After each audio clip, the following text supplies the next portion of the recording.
Two phrasal verbs that we often use when talking about work are to keep up with and to get left behind. Let's have a look at the first one. To keep up with.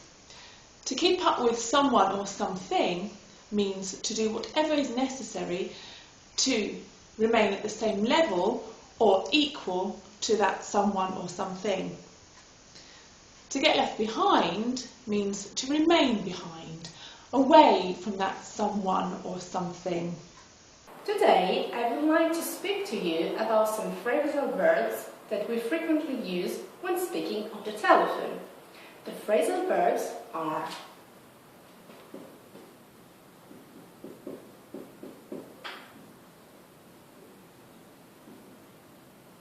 to get through, which means to succeed in speaking to somebody on the telephone.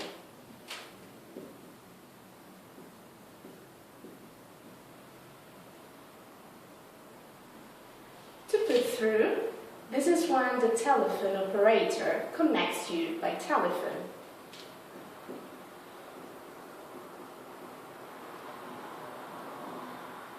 To call back, to telephone somebody again or in return. It's not correct to say recall.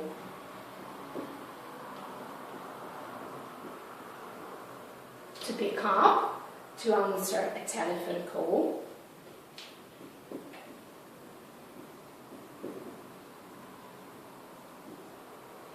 To speak up, to speak louder.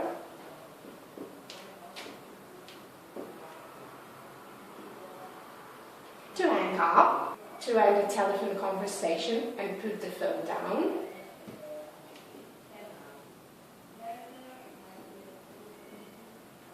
To give up, to stop trying. Today I would like to speak to you about some phrasal verbs that we use to describe relationships that we have with people. The verbs are to get on with, and this is when you have a good and friendly relationship with someone. To put up with, which is to tolerate something or someone. To fall out with, which is to have an argument. And to make up with, which is to reconcile, to make friends again. Today I'd like to speak to you about some phrasal verbs that we use to describe feelings. The verbs are to lash out. This is when someone suddenly speaks in an angry way. To let down. This means to disappoint. To calm down. We use this phrasal verb when someone is very angry and we ask them to relax. To cheer up. This verb is used to encourage someone to feel happy again.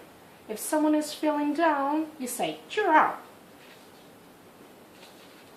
To crack up, to start laughing or to burst out laughing.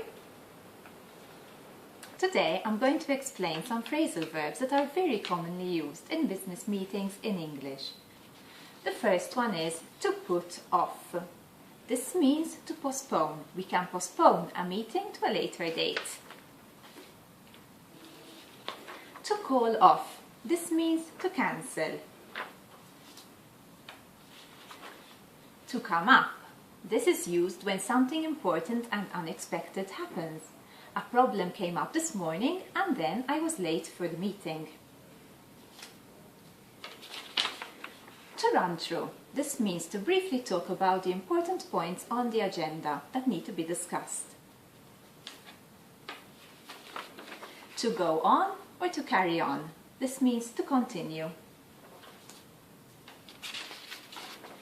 To bring up means to mention a topic that you want to discuss in the meeting. To take down. To take down means to write some information or details during the meeting. To get through. To get through means to finish talking about all the points that have to be discussed in the meeting.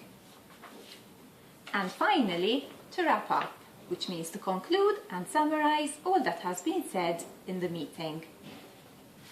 And today I would like to speak to you about some phrasal verbs on money. To say that we're spending money, we can use splash out, which means to spend a lot of money on something you don't need, but it's very pleasant. Then we have run up, which means to create a large debt. Also, we can say shell out, which is to provide money for something you do not want to. To say we have just enough money, we can use get by, which means to have just enough money for your needs. Or scrape by, which is to manage to live on very little money. We use pay back, which means to return money owed to someone, to say that we're paying debts. For saving money, we can use save up, which means to keep money for a large expense in the future. Or to put aside, which means to save money for a specific purpose. To say we're using saved money, we can use dip into, which means to spend a part of your saved money.